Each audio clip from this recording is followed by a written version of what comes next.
Yes. Welcome back now. Our next guest presents his own BBC talk show. As well as being a radio host and newspaper columnist, but as if that wasn't enough, he's found time somehow to become an author. Following the success of his debut novel, Holding, Graham Norton joins us now to tell us about his second novel, A Keeper. Graham, you're very welcome to the show. Good morning, Graham. It's lovely to be here. Never here. felt like such an underachiever in my life. Is there anything else you'd like to cram into your career? Pathetic sitting beside the man. I'm done. I wanted, for years, I'd wanted to write a novel. And then when I turned 50, I thought, you know what?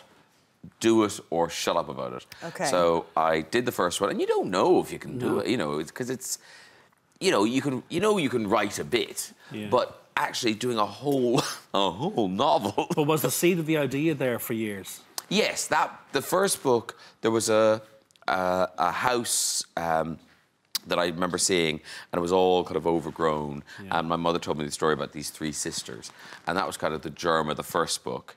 And then this book came about from another story my mother told me. Come on, Mom. Book number 3. You're rigging your poor mother dry for a story. I hope she's on some serious commission. So this was, the germ of this one came about from a Lonely Hearts Club ad.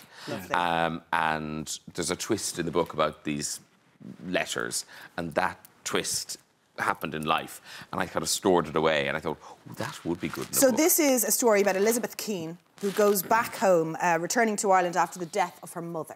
So without spoiling the whole story, paint the picture for us. So what happens is she comes back from America. She lives in America. She's divorced. She has a teenage kid. And she comes back for that rite of passage that so many people have to do of packing up the parental home. And when she's doing that, she finds this little stash of love letters. And they're from her father to her mother, and she never knew her father. And her mother was always very kind of odd about it, but he was dead, and it was just a thing that was never talked about. Okay. So these letters, which would be so typical in Irish families. I mean, that's the thing. There's a lot of twists and turns in this book that could only happen in Ireland. Yes. If you set it anywhere else, you'd go, but how come they didn't? No. Surely someone would have stopped that happening. No. All guns blazing. So anyway, because of the letters, she goes on this kind of voyage of discovery to find the story of her father. And then there's a parallel timeline in the past where we find out what really happened to her mother having this kind of awkward romance with Edward, her father. Okay. The difference, Graham, between the process, I'm fascinated, as you well know, with the writing process, between book 1 and book 2. How would you describe, your writing process, and was it different to the first one? Like, are you disciplined? Do you set deadlines and that kind of thing? I mean, there is a deadline, and so you have to...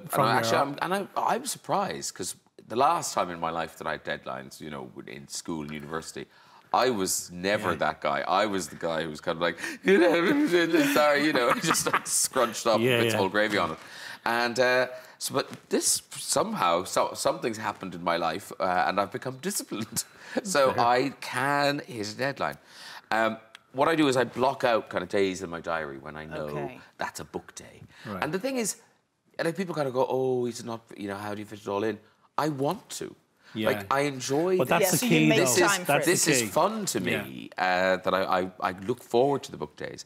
And writing the second book, in a way, it was more daunting, because anything that people liked about the first book, you kind of think, well, I can't do that again. The character must be different, the story has to be different. Plus, there's expectation now.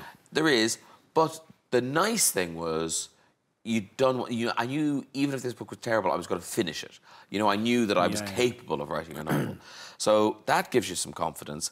And I suppose I did feel, I don't know, just more comfortable with the idea of this one. So I kind of flexed my muscles a bit with this one. Well, the success of the first one has to give you more confidence for the second as well. But I always imagine you, as Maeve Binchy used to say before she died, she would sit in coffee shops and earwig on conversations just to build nuances of characters. Do you find yourself doing things like that? Well, it's funny. I did a book event last night in Dublin, and someone was asking me about writing these books and my Irishness and da-da-da.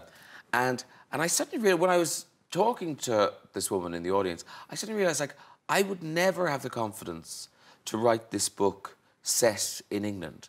And I've lived there for 30-odd years. Yeah, you've lived there longer than you were here. But I still don't know how people in an English village talk to each other, or kind of what the inside of their house looks like even. Yeah.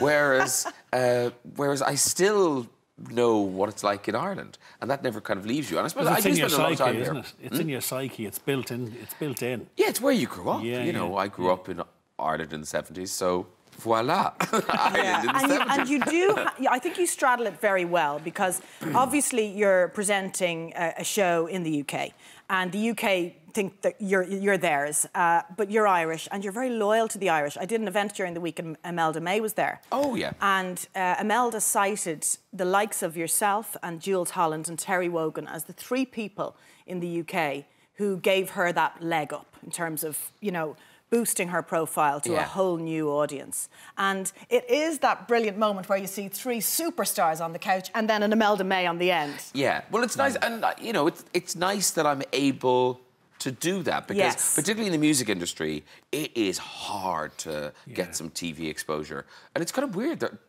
certainly in Britain, there are very few shows that have music on them. Yes. So it means a lot. And the other kind of little twist on our show is because we've got the red chair after the music. Traditionally, the end of a show, and over to Imelda May. Everyone goes off to put on the kettle. No one watches the poor person. They're staying to watch it because they want to watch the red chair. They're staying to watch the red chair, so they actually do watch the music. So if they like the music, you see the sales of it go up. Brilliant. Yeah, and it's an amazing platform to give Irish artists, and you're obviously influencing that content, which is fantastic. Well, Imelda I knew from seeing her on Irish TV, so you know, and hearing her on the radio here. And the thing about Imelda is, you know, she's not just a good singer. You know, she's a great talker, and she's going to be really fun on the couch, and yeah, and the stories. Whose stroke of genius was the red chair, Graham? The red chair, it wasn't mine. It was.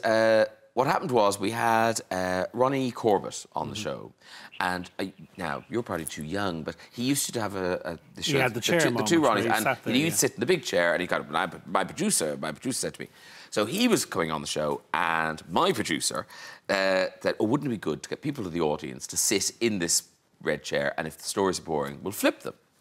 So it was out. The chair was put where genius, isn't it? The chair was where the monologue, where I do the monologue. Yeah. That's where it was. Anyway, we did a show, funny item. I think Ricky Gervais was on. It was all went well. And after the show, the line producer came to us and said, "You know that chair that you had built?" And we, yeah. And she went, "That was very expensive." So if you could use that chair again, that would be really useful. So it kind of cooked in Yoan's mind for a while. And when we came back in September, we went, I've got an idea for the chair. We'll do it there. Brilliant. And there it stays. My favourite bit is always the reaction of your guests. The horror on their face. It's weird, isn't it? They look like I have just pulled a lever and they've gone to hell. You've killed them. Like they went to there. Yeah, but they look utterly appalled at what you've done to them. Like something terrible's happened. Just that they're not familiar with the concept, I suppose, and it feels so cruel. I wondered, was there any fallout from it? You know, was there anyone who really felt embarrassed or hard done by, or, you know, angry? I don't think so. Afterwards? I mean, there's guests, like Tom Cruise, the funny one, he won't touch that lever. Brilliant. What about your favourite guests? There must be standout moments for you where you just thought that was magic. Well, there are those people who are just so good at it. Yes. Like the Tom Hankses and the Will Smiths and people like that. And they make it look effortless. They're so good at it. And I do, it's something I say to young actors, you know, and I think if you want to be in this business and you want to be successful, find a way to enjoy this bit.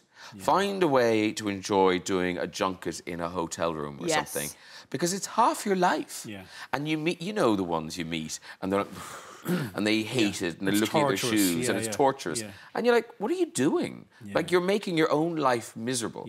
And like Tom Hanks and Will Smith, they don't need to come on a chat show. They don't. I'm sure they prefer to be doing other things, but they make you believe that they couldn't be happier to be with you than to be but with it you is always, and it's so true, that adage of the bigger the star, the less hassle they are. That is true, isn't it? It really is true. And do you find that? And also, because you see why people have longevity in this business. You know, a Cher, a Dolly Parton, a Madonna, they don't come with a circus. Like, they come with the bare minimum of people, because they've figured out they're paying them. Whereas, like, you get these young stars and they've got, like, a sushi chef with them.